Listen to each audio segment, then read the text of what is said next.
Yeah, it's my spoiler review. Sorry I'm a couple days late, but I've been a little busy. But I figured today's a good day to do it, since I just got back from seeing the movie a second time. So with all that said, here we go. What I liked about Jurassic World is that this time it's a follow-up. It's very different. Well, not that much different. It's essentially what the park should have been all those years ago back when the first movie came out. It's Hammond's vision. It's what he wanted, and here it is. So from the looks of it, everything looks okay. But inevitably something goes wrong.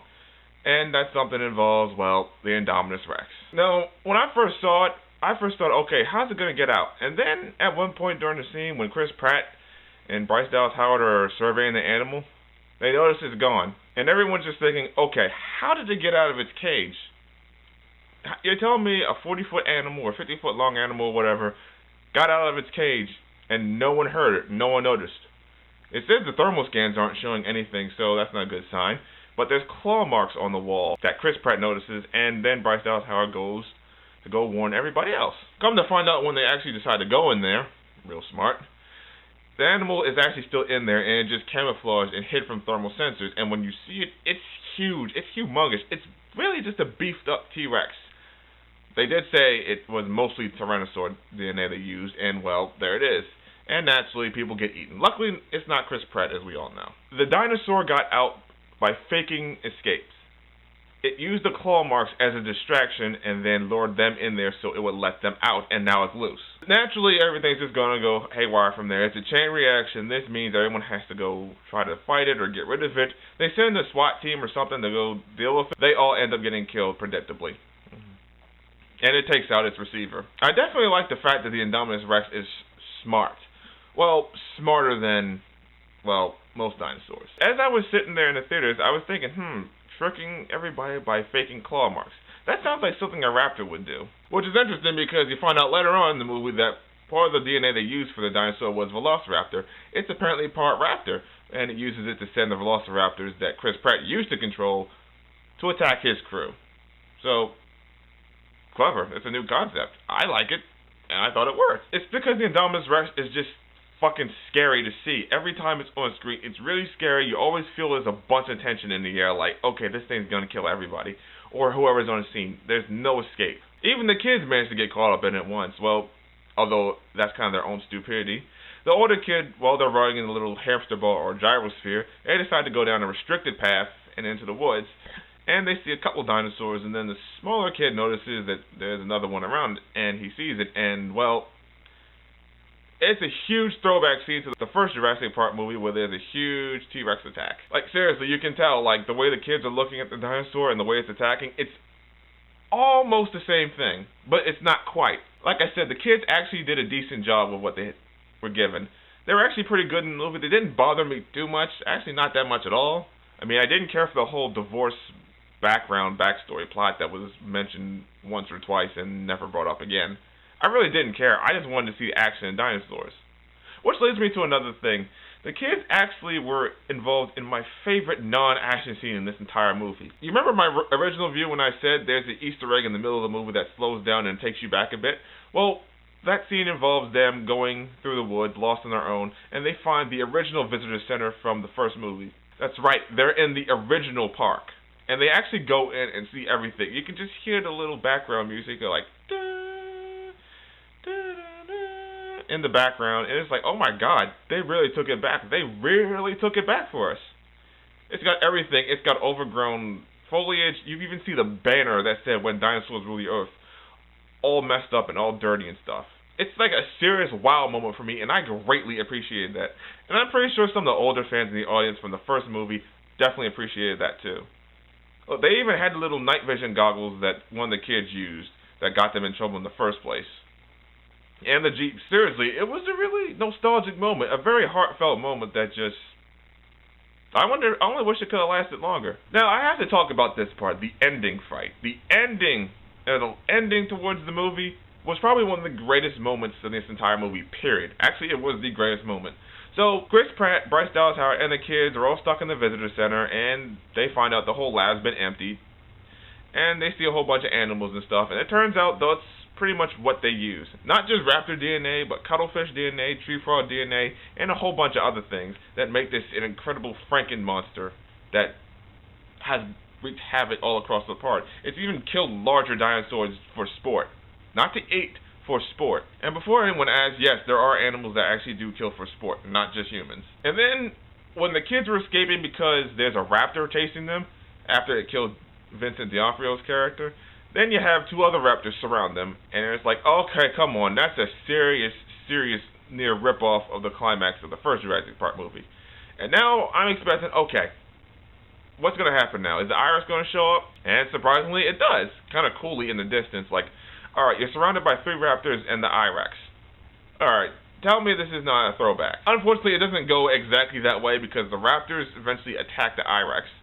And a couple of them get killed. And, well, while our main characters are running off trying to hide, the little boy just thinks around and says, more teeth, we need more teeth. Bryce Dallas Howard gets up and goes to leave. And you're thinking, what is she talking about? What does that mean, more teeth? I don't understand that concept. What does more teeth mean? So, and then she says, open the paddock now. I'm like, okay, what is she talking about? That doesn't make any sense. And then it happens, and then it finally happens, you see it. You're just sitting there like, wait a minute, are they doing what I think they're doing? Is that who I think it is? Oh my god, it's the T-Rex. It's the first T-Rex from the first movie. The original T-Rex from the very first movie. That's who they called in to help them. And it just comes out of the screen like out of the shadows, like, and this really triumphant feel like, oh, wow, I didn't expect that at all. And then she's pretty much leading it with the flare in the same way Ann Malcolm used the flare to try to deflect the T-Rex during the T-Rex attack in the first movie. And then she brings it to the main lobby where the I-Rex is throwing down with the raptors. And then she throws the flare, and then they begin to fight. And it's this really triumphant music like, yeah, come on, let's make something out of it. Come on, let's make this a good fight. Come on, yeah. And the fight, for lack of a better word, was pure win. Most importantly, that fight wasn't short. That fight, to me personally, is what the fight in Jurassic Park 3 should have been. Because that fight was only about 30 seconds long, and yet during the trailers it was billed as a huge moment. And it was a curb stomp. This one was not billed at all from the trailers.